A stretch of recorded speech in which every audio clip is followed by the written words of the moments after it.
Shalom à tous, bienvenue à notre 10e journée dans ce programme splendide. Nous espérons que vous profitez énormément autant que c'est le cas chez nous. Aujourd'hui, on va aborder un nouveau sous-thème, sois joyeux ou tout simplement exprime ta joie. Oui, exprime ta joie parce que nous avons tellement de raisons de le faire. D'ailleurs, la vie est tellement dure, la vie est tellement difficile au quotidien que nous avons réellement besoin d'être capables d'être joyeux. Joyeux face aux circonstances que nous rencontrons, joyeux face aux difficultés auxquelles nous sommes confrontés. Nous devons trouver au milieu des situations compliquées le moyen de pouvoir nous réjouir et surtout à l'esprit, toujours avoir cette pensée, cette recommandation de Dieu.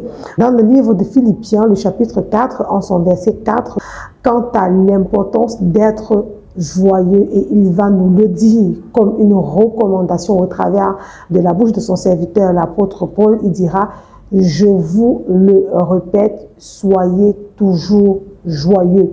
La joie est ceci de capital et même d'essentiel, c'est qu'elle nous maintient dans une bonne santé, nous permet de pouvoir gérer notre équilibre psychique, psychologique et même physique. Alors, il est important pour nous de conserver la joie de jour comme de nuit, peu importe les circonstances, peu importe les situations par lesquelles nous serions en train de passer. En tant qu'enfant de Dieu, notre capacité à gérer les situations en conservant le sourire à nos lèvres est un atout majeur et nous ne devons pas le négliger.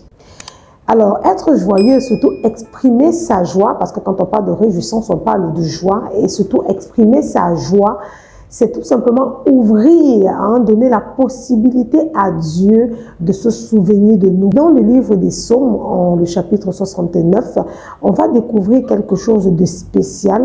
Parfois, face à certaines situations, la réponse, ou du moins le style de prière qu'il faut adresser à Dieu cette fois-là, c'est la louange, c'est la réjouissance. Et nous pensons que nous devons offrir peut-être un sacrifice à l'Éternel pour pouvoir obtenir telle ou telle autre chose, alors qu'en réalité, le Seigneur voudrait tout simplement nous voir joyeux, nous voir lui exprimer la joie, le bonheur que nous avons à le servir, à le chercher, et ce, tous les jours de notre vie. Mais comment y arriver? Quelqu'un me dira, avec tous ces bagages que je porte dans mon subconscient, ce sera tout simplement en trouvant le moyen de les décharger et en les déposant au pied de la croix de Christ.